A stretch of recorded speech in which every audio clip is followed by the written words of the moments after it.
Celebrant Michael Hanna and poet Andy Jackson are getting ready for a funeral in Dundee.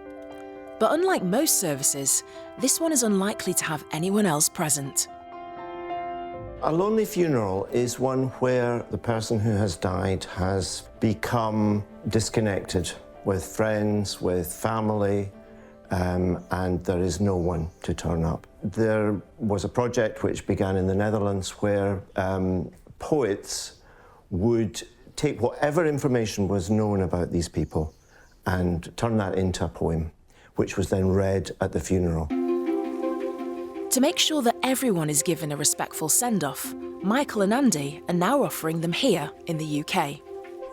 Lonely funerals, I think, are important because although there are not huge numbers, they do shed a light on issues of isolation in society. By chance, I was put in touch with Michael, and we decided we would try and do something locally. Could we emulate this Dutch project here in Scotland? As part of the process, they write a poem about the person's life. Today, I'm writing a poem for a gentleman called Henry. It is a difficult task writing about somebody when you haven't met them. In order to find out about Henry's character and details of his life, we are very much reliant on the people who we spent the last weeks, months, days with. So that in this case would be a care home. We know that he had siblings, but we think they are both also dead. He was aged 76. We like simple things, so we like fish and chips. After much thought, Andy puts pen to paper. Here are the remains of fish and chips. Simple fare that offers comfort in low times. He was very fond of old Dundee and old Lochee, which is his hometown. Here is your book of old photographs. The town as it was when you were young.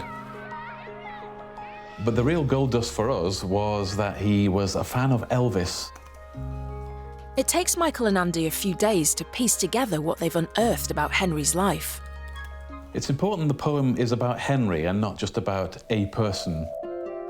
With the clues of Henry's life crafted into a poem, it's time for his final goodbye. I am here to gather clues, work out what they mean, how a man like you could quietly disappear. Here is a turntable spinning an old Elvis 45, a crackling needle playing out, "That's all right, Mama." And I hear you singing, happy, alive, in a place where no one is lonesome tonight. Andy and Michael now hope to roll out the Lonely Funerals project across Scotland, engaging communities to help raise awareness of social isolation at the end of life, and to provide a fitting farewell for all.